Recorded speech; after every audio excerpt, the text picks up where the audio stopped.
لیکن مائسہ ابراہیم خان سے اس کا تعلق کچھ اور ہی تھا، جسے وہ آج تک سمجھ نہیں پا رہا تھا۔ یہی وجہ تھی کہ وہ اسے وہ مقام نہیں دے پا رہا تھا جو اسے دینا چاہتا تھا۔ وہ خود اپنے دلی کیفیات میں الجھا ہوا تھا جو شاید اس کی سوچ سے بھی پرے تھی۔ وہ جھنجھلا کر اپنی جگہ سے اٹھا اور وارڈروب کی طرف بڑھ گیا۔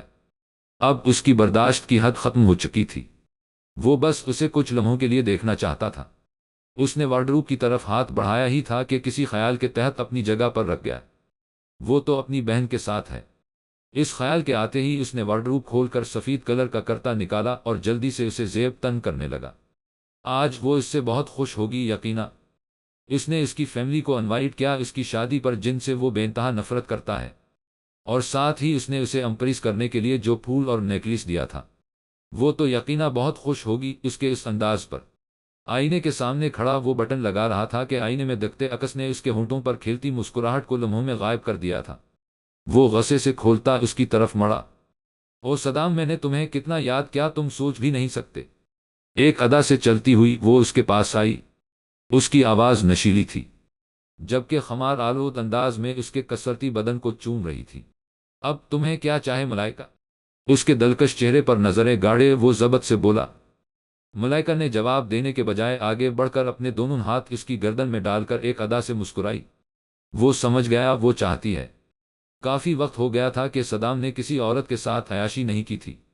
یہ خود میں حیرت کی بات تھی کہ اس نے خود پر کمال کا ضبط کر رکھا تھا۔ مائسہ ابراہیم خان کے اس کی زندگی میں آنے کے بعد تو وہ شاید اپنی ساری بری عادتیں بھولتا جا رہا تھا۔ شراب پینی بھی کم ہو گئی تھی۔ بنا شراب کے اس کا ذہن شاید اب بہتر کام کرنے لگا تھا۔ تم اچھے سے جانتی ہو کہ میں تم سے شادی نہیں کرنا چاہتا، لیکن پھر بھی تم دعوت نظارہ بن کر میرے سامنے آ گئی۔ میں تمہاری اس حرکت کو کیا سمجھوں؟ اس نے اس کے بہت گہرے گلے کی طرف چوٹ کی جو واقعی میں دعوت نظارہ بنا ہوا تھا۔ وہ اچھی طرح جانتا تھا کہ اس کی ماں اسی سے اس کی شادی کرانا چاہتی ہیں، لیکن وہ بھی صدام جہانگیر شاہ تھا۔ ایک بار جو چیز استعمال کر لیتا اس پر دوبارہ نظر ڈالنا بھی پسند نہیں کرتا تھا۔ میری طرف سے اپنی معصوم سی منگیتر کے لیے ایک خوبصورت تحفہ سمجھ لو جو تمہیں کبھی نہیں الف پہ نون الف لت چھ دیتیں گی، شادی کے بعد بھی نہیں۔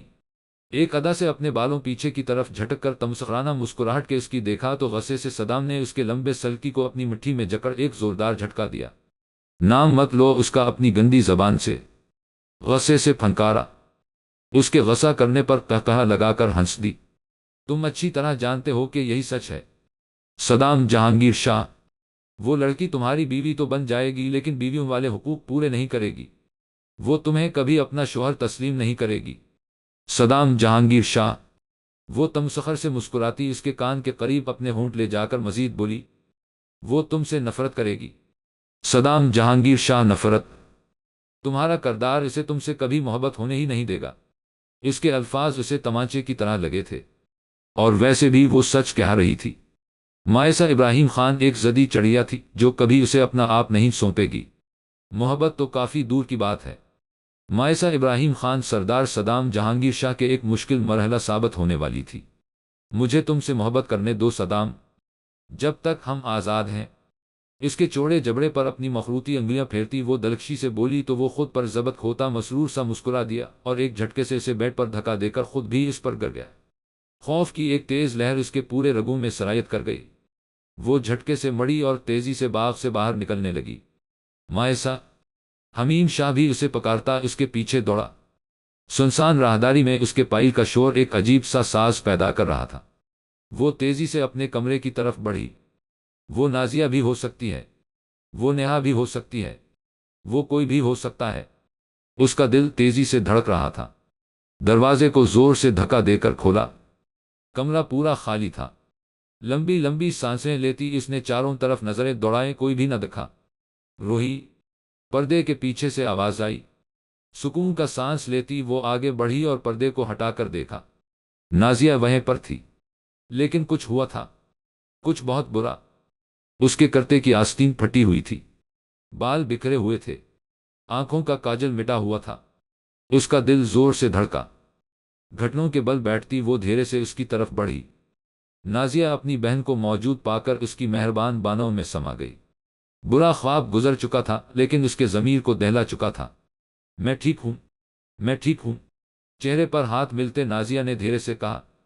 اس سے پہلے کہ مائسا کچھ پوچھتی دروازہ کھلنے کی آواز پر اس نے پیچھے مڑ کر دیکھا تو ریحان کو پریشان سا کمرے داخل ہوتا دیکھا۔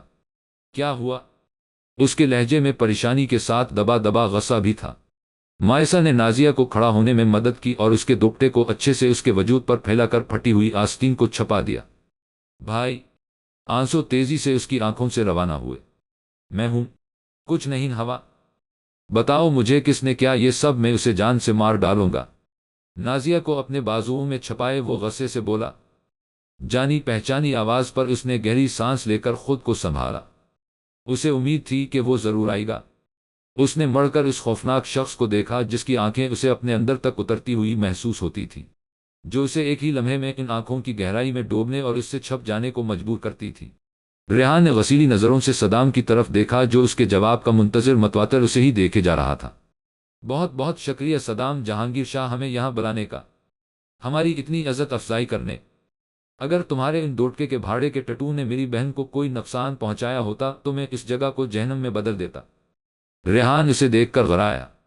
صدام جہانگیر شاہ کی کالی سیاہ آنکھیں غصے سے جل اٹھیں۔ اس کے اٹھتے قدم مائسا کو بتانے کے لیے کافی تھے کہ اسے روکنا چاہیے۔ وہ جلدی سے ان دونوں کے درمیان آ گئی۔ الجائی نظروں سے اس نے صدام کی طرف دیکھا۔ مٹھی بھینچتا اور کھولتا اپنے غصے پر قابو پاتا وہ پیچھے کی طرف کھسک گیا کیونکہ وہ اس کی آنکھوں کے پیغام کو بخوبی سمجھتا تھا۔ وہ یہاں مائسا کے لیے آلت شہدیتین تھے۔ نازیہ کے منہ سے نکلنے والے لفظوں نے سب کو اپنی طرف متوجہ کر لیا۔ انہوں نے سوچا کہ میں مائسا ہوں، لیکن جب انہیں اس بات کا احساس ہوا کہ میں مائسا نہیں ہوں، وہ چلے گئے۔ خوف کے مارے مائسا کو اپنا خون جمتا ہوا محسوس ہوا۔ اس رات والا خوفناک واقعہ اس کے ذہن کی اسکرین پر پورے آب و تاب سے روشن ہو گیا۔ خوف سے لرزتے وہ پیچھے کی طرف کھسکنے لگی۔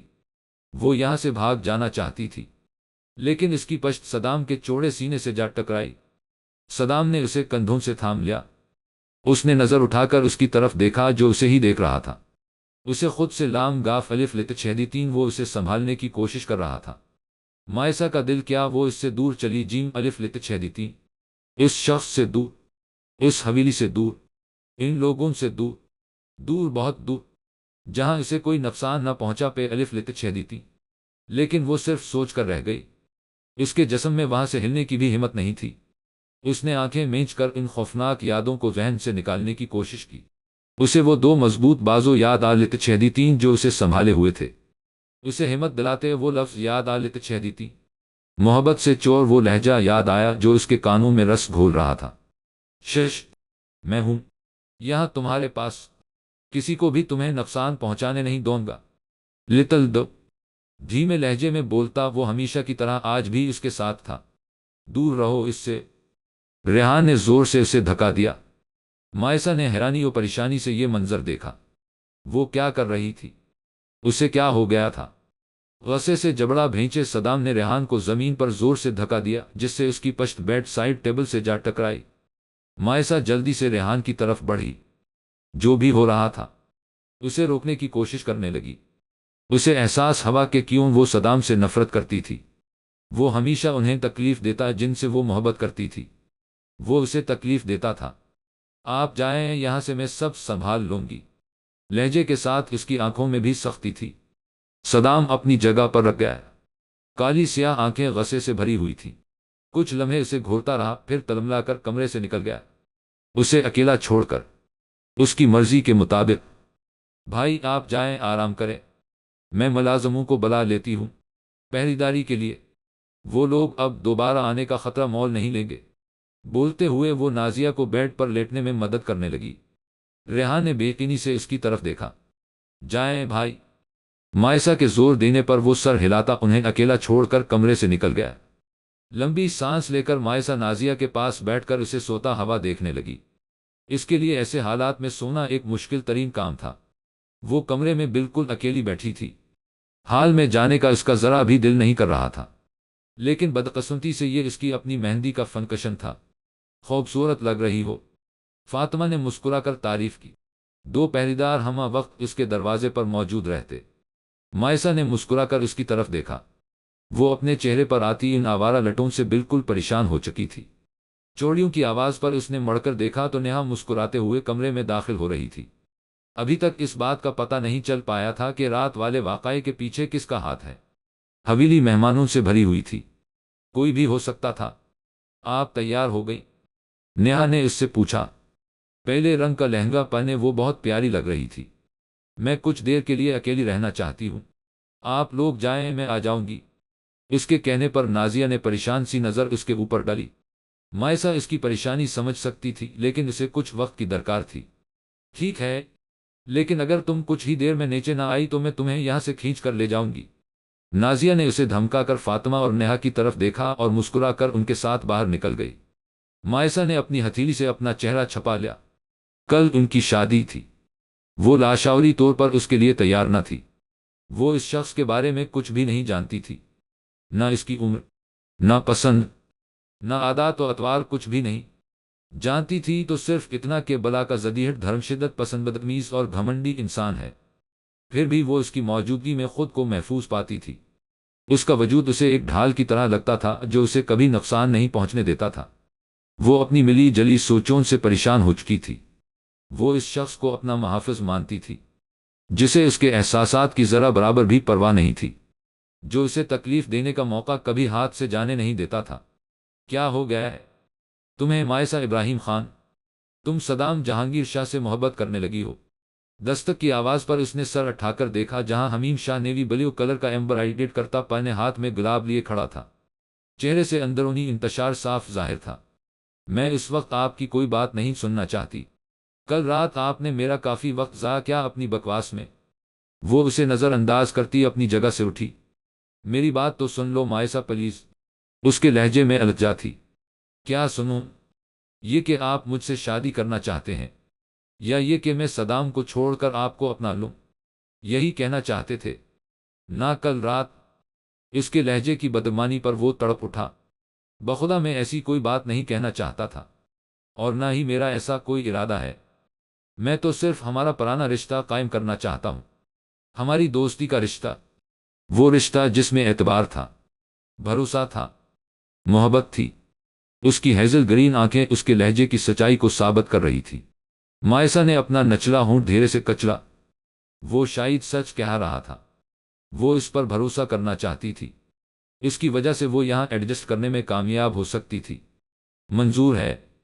اس کے کہنے پر اس نے مسکرا کر جھک کر ایک ادا سے گلاب اسے پیش کیا، جسے اس نے مسکرا کر قبول کر لیا۔ یہ ایک بہت سرخ گلاب تھا، کانٹوں سے آزاد۔ بس فرق تھا تو صرف اس بات کا کہ یہ گلاب تھا، نہ کہ وائلٹ پیونی۔ مائسہ سوتے سے اٹھ بیٹھی۔ کمرے میں چاروں طرف اندھیرے کا راج تھا، لیکن کمرے سے باہر کی دنیا میں روشنی اور چہل پہل مچی ہوئی تھی۔ یہ سناٹا اسے عجیب سا سکون دے رہا تھا۔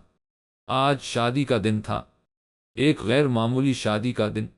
اس نے شدت سے آنکھیں مینچ لیں۔ کھڑکیوں پر پڑے بھاری پردوں سے چھن کر آتی روشنی تک کو وہ دیکھنا نہیں چاہتی تھی۔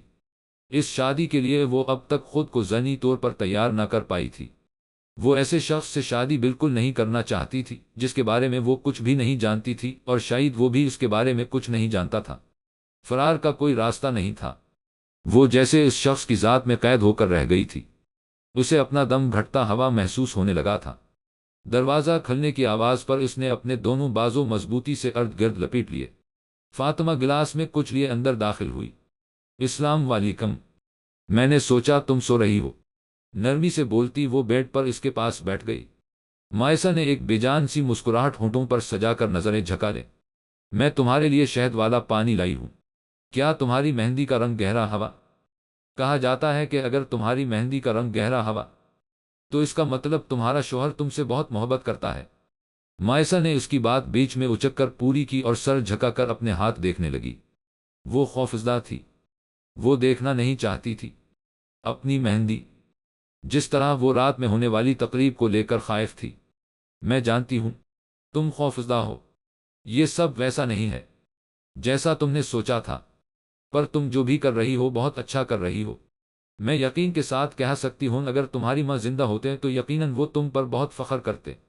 وہ خود پر ضبط کھو کر فاطمہ کے گلے لگ کر پھوٹ پھوٹ کر رو دی۔ اگر وہ اس سے بھی زیادہ برا ثابت ہوا تو میں کیا کروں گی؟ اس سے الگ ہو کر اس نے اپنی تشویش ظاہر کی۔ یہ بات اسے کافی دنوں سے اندر ہی اندر کاف دو چشمی ہے الف لکھ 6 3 جا رہی تھی۔ تو ہم دونوں مل کر اس سے لڑیں گے۔ میں یہاں ہوں نہ تمہارے ساتھ، میں ہمیشہ تمہارے ساتھ رہوں گی۔ اس کی طرف دیکھ کر مسکراتی ہوئی وہ اٹھی اور کھڑکیوں پر پڑے بھاری پردوں کو کھسکا دیا۔ روشنی کی تیز لہر سے کمرے کا کونا کونا نہا اٹھا۔ فاطمہ، مائسہ نے تڑپ کر چادر اپنے چہرے پر ڈال لی۔ کون جانتا ہے کہ روشنی اتنی تکلیف دہ بھی ہو سکتی ہے۔ گیلے بالوں کو سوکھنے کے لیے کھلا چھوڑ کر وہ کھڑکی کے پاس کھڑی نیچے ہونے والی چہل قدمی کو دیکھ رہی تھی۔ حویلی کا ہر فرد رات میں ہونے والی اس عالیشان شادی کے کاموں میں بری طرح مصروف تھا۔ کل سے اس کی زندگی کی نئی صبح ہونے والی تھی۔ ایک نیا باب، ایک نیا امتحان۔ نہ جانے وہ کامیاب ہو پہ الف لت چھہ دیتی گی بھی یا نہیں۔ وہ تھک کر بیڈ پر آ بیٹھی اور اپنے ہاتھ میں سجی ان پھول پتیوں کو دیکھنے لگی جو دھیرے دھیرے گہرا رنگ اختیار کرتے جا رہے تھے۔ دروازے پر ہونے والی دستک کی آواز پر اس نے چونک کر اس طرف دیکھا جہاں سے ریحان اندر داخل ہو رہا تھا۔ اس نے مسکرا کر اپنے بھائی کو دیکھا۔ اس کی آواز میں نرمی تھی۔ ڈارک بلو کلر کا کرتا پہنے بالوں کو پیچھے کی طرف سیٹ کے وہ بہت جاذب نظر لگ رہا تھا۔ یہ لو تمہاری امانت، امی نے تمہاری شادی کے دن کے لیے رکھا تھا۔ اس کے قریب بیڈ پر بیٹھتے ہوئے ایک چاندی کی ڈبیا اس کی ہتھیلی پر رکھی۔ مائسہ نے مسکرا کر اپنی ہتھیلی کو دیکھا۔ اسے اس کے وزنی ہونے کا احساس ہوا۔ اس ڈبیا کو پا کر اسے ایسا لگا جیسے اپنی ماں کو پا لیا ہو۔ اس کی آنکھوں میں خوشی کے آنسو تھے۔ اس نے تشکر بھری نظروں سے ریحان کی طرف دیکھا۔ ابھی معاملہ ختم نہیں ہوا ہے۔ اس کی آواز میں سنجیدگی تھی، جبکہ روشن آنکھوں میں عجیب سی سیاہی پھیل گئی تھی۔ اس نے حیرانی سے اس کی طرف دیکھا جس کے چہرے پر عجیب سی سنجیدگی چھائی ہوئی تھی جس نے اسے ہلکا سا خوفزدہ کر دیا تھا۔ اس نے پہلے کبھی ریحان کو ایک ہی وقت میں اتنا غصے میں اور اتنا سنجیدہ نہیں دیکھا تھا۔ آپ کہنا کیا چاہتے ہیں؟ اس کی آواز سرگوشی سے زیادہ نہ تھی۔ تمہیں ڈرنے کی کوئی ضرورت نہیں ہے میری جان۔ اتنا یاد رکھنا کہ تمہارا بھائی تم سے کیا ہر وعدہ پورا کرے گا۔ اس کے معصوم خوفزدہ چہرے کو اپنے ہاتھوں کے پیالے میں لے کر اس نے برادرانہ محبت سے کہا۔ آگے بڑھ کر اس کی پیشانی پر دھیرے سے بوسہ دیا اور اٹھ کر باہر نکل گیا۔ کیا میں پوچھ سکتا ہوں کہ آپ اس دوٹکے کی بازاروں عورت سے شادی کیوں کر رہے ہیں؟ صدام نے اپنے چھوٹے بھائی کی طرف گھور کر دیکھا۔